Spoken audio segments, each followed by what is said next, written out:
my bitch best, but I'ma leave you on your ass, taking up. Yeah. What's the deal, everybody, man? This is Ricky Montoya checking in, aka the foolest of all bears, and you are now tuned in to I Think You're My Driver podcast, man. So thank you to everybody who has been tuning in with me thus far.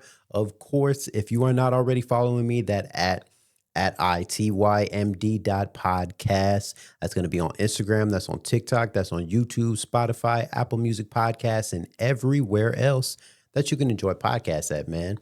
So thank you so much to everybody who has been tuning in with me thus far. Today, I actually bring you guys to a very special episode, which is episode 40, man. Listen, we have been going at it, man. We've been really sticking to the schedule.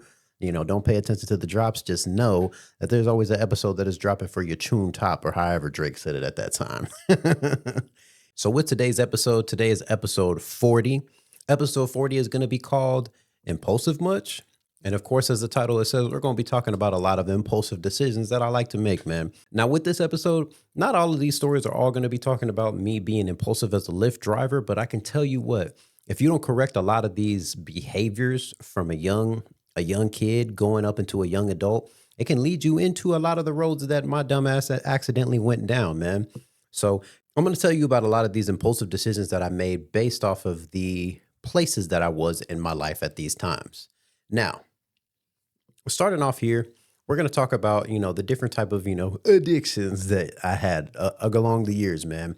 One of the things for those of you guys who really, really know me, man, if you knew me back in high school, I was always known as keeping a Sprite on me, man.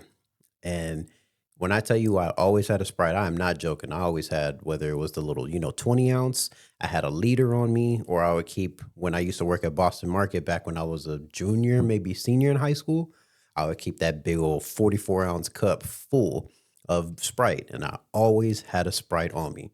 Shout out to the homie DJ, because that's actually how him and I became friends. One day we were sitting in English class, first period, Ms. Betts. And I walked in and I had my Sprite and I pulled my big ass bottle on the desk. And he was like, "Oh shit." He was like, "You got a Sprite too, my boy?" I was like, "Yeah, you know it." And he pulls his Sprite out of the backpack. He said, "But where the dirty Sprite though? Where the dirty Sprite?" And I'm like, "You know what? That's a good ass question, man. You got it on me?" And he was like, "Hey," he's like, "Amigo, get at me after class." I was like, "All right, say less." And we became friends from that point. So shout out to DJ. But what's hilarious at that time is that I always kept a Sprite on me. So it was like a regular thing that him and I would just be like, "Hey, amigo, you got the Sprite today?" I'm like, "You know it, fool. You know I got the Sprite on me, man." And freaking, what's the funniest thing on the planet to me, bro? I'm going to tell you what even got me started drinking Sprite. Now, up until that point, I was always just really big on soda. It did not really matter what kind of soda it was, but I just always kept a soda on me. It was just, the flavor. At this time, I was kind of diving into like multiple different artists, and a particular artist that I was getting into at this time between like my sophomore and junior year is an artist by the name of Ab-Soul, which you have heard me talk about him on a previous episode. Ab-Soul I've been following as far back as I can remember, about 2013, 2014. For those of you guys who have never heard the 2011 album, Ab-Soul album, which is called Control System. Control System has a song on there that is called Mixed Emotions. Now, Mixed Emotions basically is a song about mixing, God bless me, get the words out. Mixed Emotions is a song that is specifically talking about mixing Sprite with codeine. And the funniest thing is he's like, "I got a fall. Who got a Sprite? Who got a Sprite?" And like listening to that back and forth, I was like, you know what? Who got a Sprite?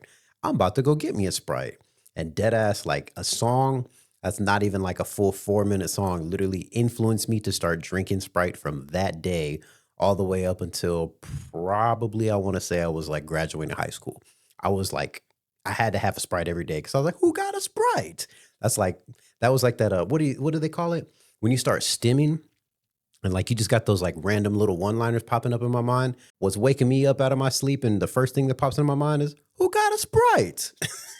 So I dead ass, fool. Not joking when I say I kept a Sprite on me all the time.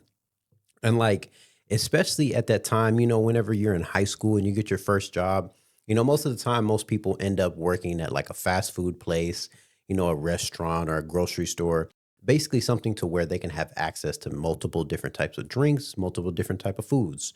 So me working at a fast food place that was called Boston Market, I don't know if it's still a company to this day, but basically we had that little fancy ass soda machine. I have never seen this before a day in my life until this point. The little red Coca-Cola machines that you'll see in like a Chipotle or Qdoba or, whatever place. So, we're sitting in there and I'm, mixing my emotions or whatnot, right? Because they got all the different flavors.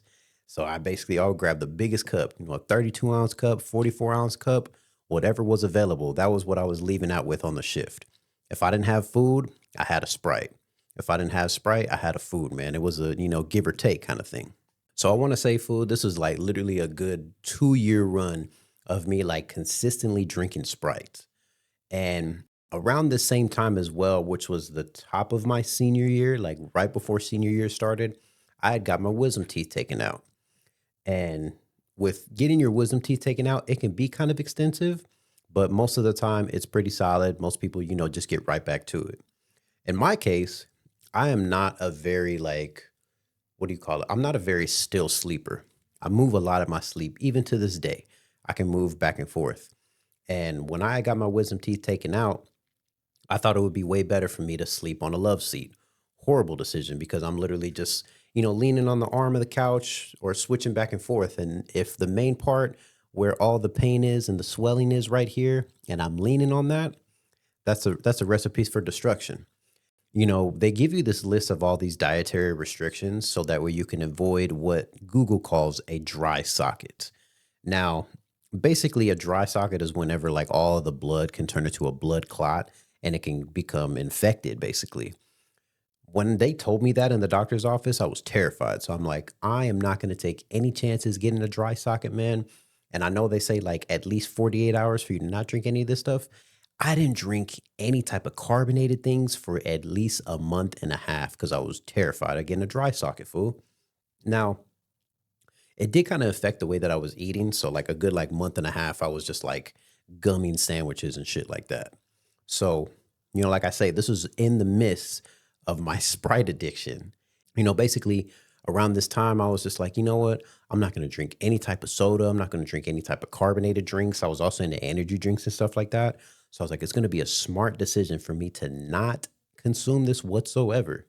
So I dead ass good month and a half did not drink a single Sprite, a single soda, or anything of that sort. And what's even funnier is like at the tail end of all of this debacle, my mom for some reason took us to school on this random day. I don't remember what exactly was happening, but she just took us to school.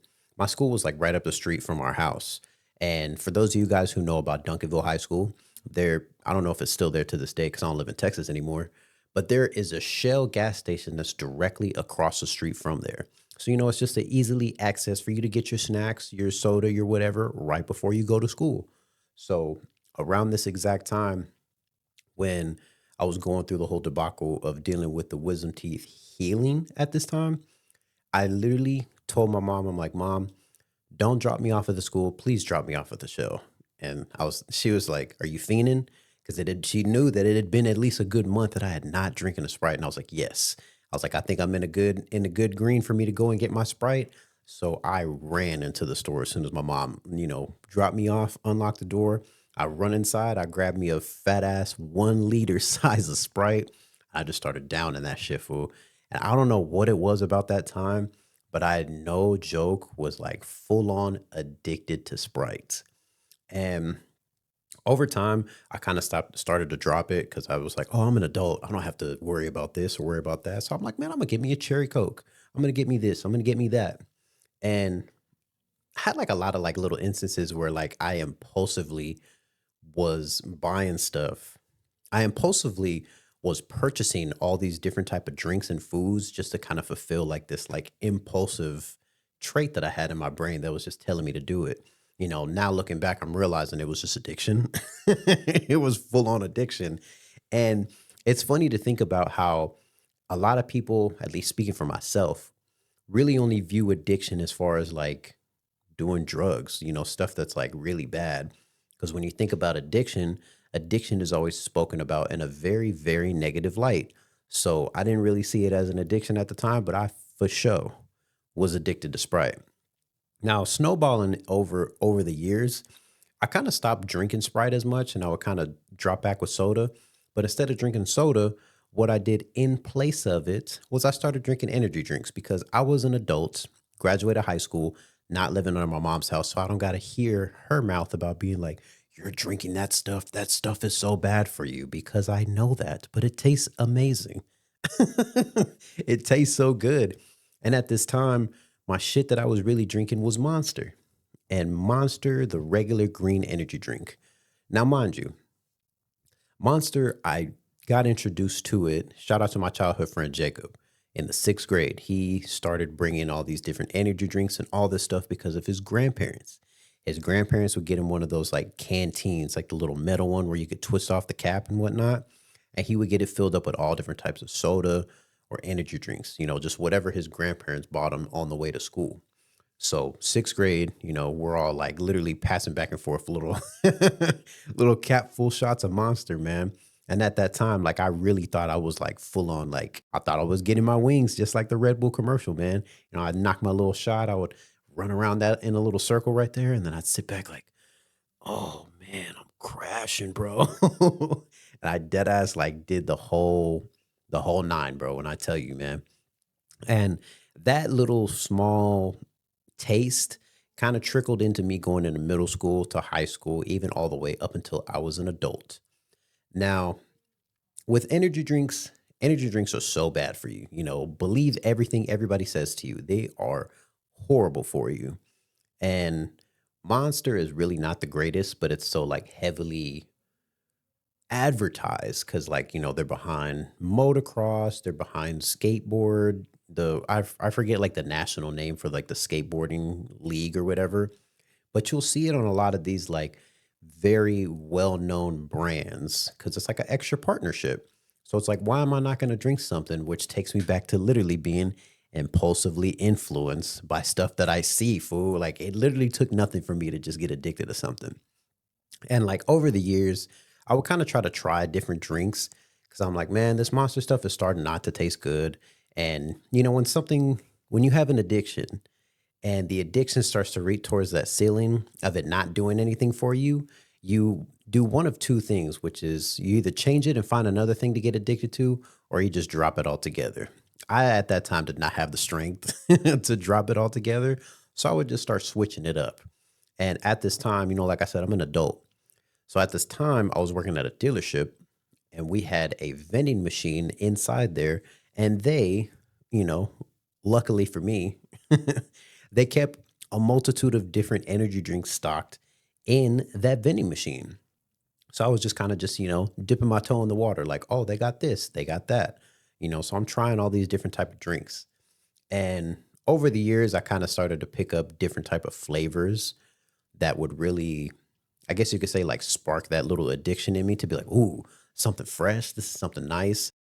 But because I was drinking all these energy drinks for years, the energy didn't really like come into effect or really affect me whatsoever because I'd been drinking them for such a long time. Like at this point, it was a soda to me at this point.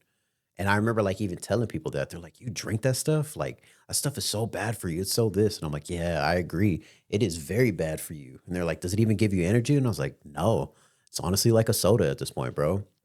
And I kind of would still drink it in passing, but I just stopped liking it over the years. And, like I say, it didn't meet that addiction ceiling that I was needing it to reach.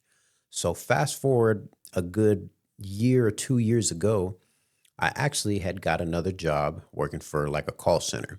And this is the first time I've ever worked in this type of environment where everybody's sitting close quarters. You're like right next to each other for hours at a time. So at a certain point, when the passing time is very frequent, your conversation can kind of heighten up about the stuff that you are talking about. At this time, I had a supervisor by the name of Jordan. Now, at this time, Jordan was drinking these what they call Alanis. Now, shout out to Alani because I should be invested in the company as much as I spent money on there. So, if you guys are watching or you're listening, man, go ahead and hit me with that sponsorship. Because when I tell you, Oh, listen to ASMR. Hello. Like when I tell you, bro, I really like these drinks a lot. And when I got introduced to the supervisor at this time, he would keep at least like one or two of them at his desk.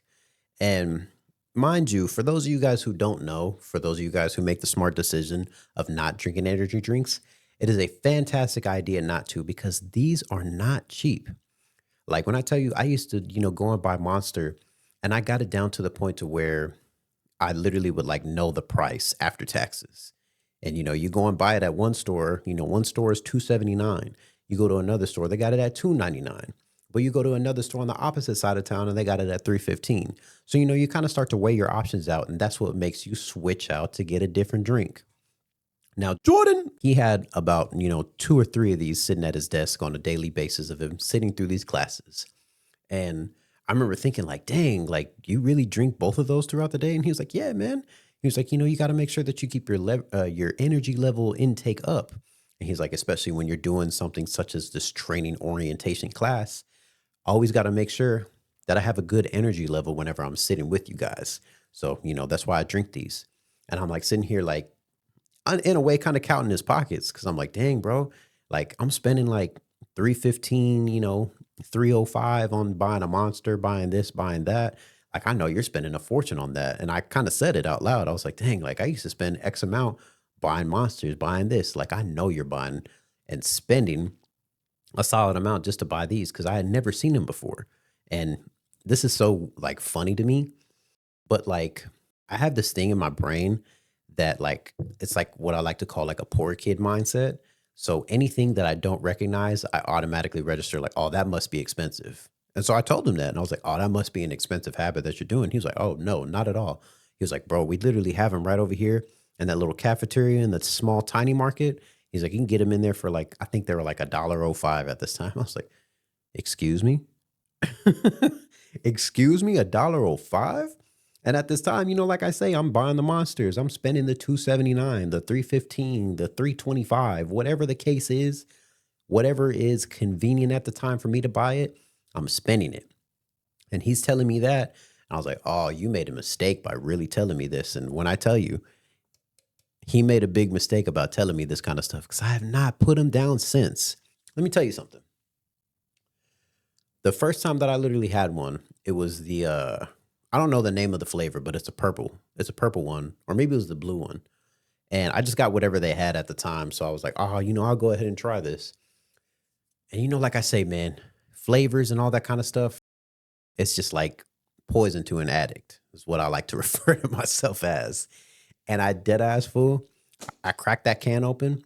I took a nice little swig of it, and it was the blue flavor. For those of you guys who have never had that blue Alani, now does not taste that great. But at this time, fool, when I tell you this shit tastes just like a blue Gatorade, like the ice blue Gatorade, and I took a little sip of it, and I remember just feeling like, okay, okay. I was like, oh, you done made a, I'm like, oh, you done made a problem here. And I approached him and I confronted him about it the next day. I was like, Jordan, why did you make me get that drink? He was like, what are you talking about? He was like, I didn't make you buy anything. And I was like, yes, you did. I'm like, the drinks that you drink, these little Alanis, bro. I'm like, I went to go grab one out of the tiny market because you told me how cheap it was. And me, being like, oh, I got $2. I can go ahead and spend this and still get me a cookie or whatever the case. So I went and bought that drink and I was like, bro, when I tell you I took a little sip of that and it tasted so amazing, I literally like shuddered like you see in the movies. Like for those of you guys who've seen the movie Flight, there's a scene in the movie Flight where basically, to give you a little bit of background, there's the second leading character. I don't remember her name, but she was like a lady with red hair. I remember that much. And she was a recovering heroin addict. And I remember there's a scene in like the middle of the movie where she gets reintroduced back to her addiction and she actually, pumps herself up. And when she gets pumped up with it, bro, her eyes, she was like, oh, literally, that's how I felt when I took a drink of that Alani. I am not joking when I say this shit, fool. Because like when I tell you, bro, I am so easily influenced to like try something out. And it's kind of criminal, like how easily I can be like, my mind can be changed to try something. And I literally was like, nah, bro, like you done messed up. Like I took a swig of it and I was like, oh, I was like, this is tasty. And I'm like, I see why you drink this so much. And when I tell you from that day, it's probably been about 2 years of me drinking this stuff. And, I take my little breaks here and there, but for the most part, oh, I love these Alanis, man. And it's just I kind of just like really is a good callback to me drinking the Sprites, bro. You got to keep something throughout your day that's going to give you that pick me up. And, like I say, this stuff is really not giving me energy and it's not giving what you are looking for when you're drinking this kind of stuff. But it's just the flavor at this point, man. And that's what I've like begun to like accept in life is that you can really become, I guess you could say, addicted or start regularly using something because it's just fulfilling whatever you are needing at this time. Now, to kind of conclude this episode here, I got one little story that I'm going to let off that kind of falls into the same topic. And I've told this story before on an episode previous. So, if you haven't watched the show, here's your opportunity to get another here. So, in this story, this is when I was driving Lyft and Uber at the time. And I was going to make this pickup and I got this request to say, hey, there's a passenger 7 minutes away and you're going to take them 38 minutes away, accept or not. And I'm like, hell yeah. Like, I don't even think about it. When I see like a double digit number, a double digit payment, I'm taking it. Like, it don't even matter where we're going, bro. I don't even matter who I'm picking up. Like, I'm taking it. So I accepted it, go and pick up the lady. And, she introduced herself and we just kind of just start having small talk and, pull up the destination. I'm like, okay, so we're going, X amount of time to this place. And she was like, yeah, we're actually going over there to, have you ever heard of that club Cowboys over there on the south side by the airport? And I was like, I've passed that place and I've dropped off a couple of times and I've always thought about stopping there, but I've never once ever went there. And she was like, what? Like, you have to go there. Like, this place is so cool. And she's like telling me about it. She was like, trust me, it's not what you think it is. Like, it's so cool. We're so welcoming. Like, it's just a vibe. People are just go there to have a good time. They have all these different bars where you can get all these different beers and stuff like that. And they have a huge open floor. And she's like, and if you stay there long enough, towards the later half of the day, they bring out the mechanical bull for everybody to have their share getting on the mechanical bull. Now, this was not a selling point to me when she brought up the mechanical bull. It was cool, but I was like, huh, okay. I've always wanted to try something different. And, the easily influenced trait in my brain was just like, you know what? Fuck it. I'll go with you. I'll see what this is. And I tell her, I was like, you know what? I ain't doing nothing. I'll go ahead and go in this club with you. And she was like, what? You're for real? You go in this club with me? And I was like, yeah, sure. Why not? And I'm like, I don't really have anything going on. So I'll just go in the club with you. It's not a big deal. And she was like, oh, that's so cool. Wow. I've never hung out with an Uber driver before. So this is awesome. And so she just, gets to telling me about her life and stuff like that. So fast forward, we get to the club. And like I say, this club was a good 30 minutes away. So, we got a little familiar with each other. Throughout the ride, she was kind of giving me little Easter eggs about her life that should have let me know that I didn't need to be going in this club with her. But at this time, being easily influenced and wanting to try a new experience, I was just down with whatever, fool. So get to the club. And as we're pulling in the parking lot, she was like, were you serious about coming in here with me? Like, are you really going to come? I was like, yeah, sure. Why not? I'm like, we already got here and I told you that I was going to come. So yeah, I'll go ahead and go in the club with you. So walk in the place. I don't know why I didn't even factor in like paying for anything like this because at this time I was really penny pinching a lot of my profits. So go in there and I want to say I think I spent like $7 or $8 just to get into the club. And I remember like when they told me like, all right, it's gonna be $8. I was like, $8? And like I should have just listened because like immediately the Julius trait in my brain was like, $8? You're not even drinking. You don't even drink beer. You don't even do this. What are you going to this club for? And so I'm like, like I already told her I was gonna kick it with her. I already told her I was gonna go and experience this club or whatever. So I go in there, I pay my entrance fee, and I, waited for her while she was getting checked in. And then she goes straight to the little bar right there by the entrance and gets her beer. And she was like, did you want a drink too? And I was like, nah, I'm like, I don't even drink, to be honest with you. And she's like, oh, that's cool. That's fine. She's like, you don't have to drink. Like, not everybody's in here. Now, for those of you guys who don't know me, I do not like being around a bunch of people. and, club setting, there's a bunch of people everywhere. So why am I in this place and I don't drink? I don't know. And, like I say, being easily influenced, it's not hard to convince me to do something. So go in there and I see all these people just across the dance floor, but everybody's having a good time. Everybody's vibing. Everybody's doing what they do. So immediately I just start glancing around and start scanning around. And my wife actually said this to me the other day to where she can kind of see it in my eyes to where like I'm starting to feel uncomfortable and I'm trying to like analyze things about where it could go wrong, what could go wrong, how many people are in here, who do I need to pay attention to, who is sticking out from whenever I'm doing my little scan. So within the scan, I start scanning around the room and I see stairs. And immediately I'm like, go upstairs. Not a lot of people that I can see up there. So I darted for the stairs. So she comes and she's like chasing after me. We go upstairs. Now, luckily for me, when we get up to these stairs, there is a pool table area. So go upstairs, get up on the pool table. And I immediately was like, I'm going to go ahead and, start racking some pull up. So we get up there. The girl that came in, she sparks a cigarette. Now, nothing wrong with smoking cigarettes, but, like I say, I don't drink, I don't smoke cigarettes. So immediately I was like, okay, okay. And so she immediately was just like, yeah, you know, life is changing. I told you a little bit about my life in the car, but like I had to move out here because, life was really tough. Like I just left like a horribly, horribly abusive boyfriend who I was in a relationship with years. And like I just got to my breaking point to where I just had to leave. And like it was like a moment of realization to where I was like, walking in here, I literally was like, you don't drink. You don't like being around a bunch of people.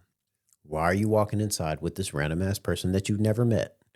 You get to the front and they tell you to pay $8, which is not a lot of money. But the Julius trait in my mind was like, $8? Like what?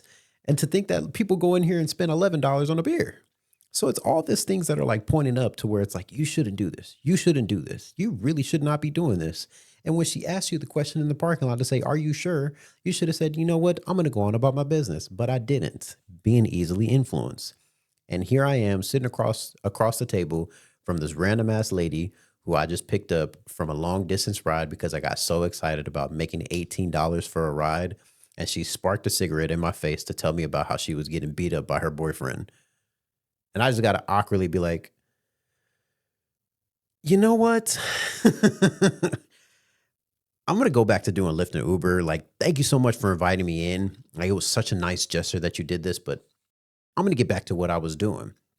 And in the moment, it felt kind of rude, but like that was like my exit to where I was like, what's the matter with you, Ricky? Why are you allow yourself to have people change your mind to go into all these different places that you don't even like being around? But like I say, it's from me being easily influenced by people because of my impulsion, man. However you want to say it, bro. It's something to where in your adult life that you really got to make sure that you correct. There's a lot of traits that you can pick up over the years of you being an adolescent, being a young adult, or being in your early 20s and 30s that you start to learn about yourself. Me being easily influenced growing up and in my young adult years, it was something to where I grew out of course. But when you have a lot of these traits that are in you and they're ingrained in your mind, it can really throw off the way that you're supposed to be doing things. So I think it's very important for you to take a lot of those times to, let's say, whenever you hit the pillow, whenever you're taking a shower, whenever you're brushing your teeth, the times that you get to yourself to do nothing but self reflect, really take those times out to like self reflect and like think about the traits that you can work on and things that you can do. And especially when you start to go through the ringer and the archive of your mind of being invited into random clubs with people who talk about being beat up by their boyfriend, or the times whenever you end up around a supervisor who was just like, yeah, bro, it's only $1, go do it. Why not? Because when something sounds good, sometimes it's a little too good, man. And you don't always have to be so focused on having a good time or enjoying yourself, however it takes, bro. Because the one thing that they tell us in high school, it's so funny that I'm going to make this, connection. Whenever you're in middle school and they put you in 8th grade and you finally get the opportunity to sit through that sex ed class, or maybe this is 7th grade, whatever year that you get the opportunity to sit in these classes, they tell you that as long as you stay protected, you can keep yourself away from this. But that one time that you don't get protected, there is a multitude of things that can happen. And like they say, all it takes is one time for you to ruin your life. So you have to be able to get away and grow out of your easily influenced brain, be able to grow out of your impulsiveness, and just grow out of every single trait that you can think of that could really be going towards that one time of reaching the downfall, man. So with that being said, man, I think I kind of gave enough out of this episode, man.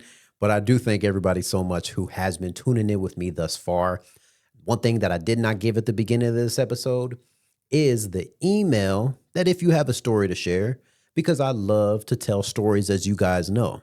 So that email is going to be at itymd.podcast@gmail.com. Now, that is the email for if you have a story that you want to share and you want me to read it off for you, or you have some kind of inquiry of something that you want to share with me, you can connect with me at itymd.podcast on Instagram, TikTok, YouTube, Spotify, Apple Music Podcasts, and everywhere else that you can enjoy podcasts at. And being that this is episode 40, man, I think I've given you guys enough of a preview tease of the intro music. So keep a lookout for those streaming services, man, because that intro too fast. That's gonna be Going too fast, 150 on a dash, thank you bitch, to everybody please who don't has crash. kept That's up 5-0 with me, on your who has ass, followed don't get me every stuck. step My of the shit journey. blasting up. Of course, Window this is tinted, Impulsive can't all get bears caught. checking My out bitch with bad, Montoya. but more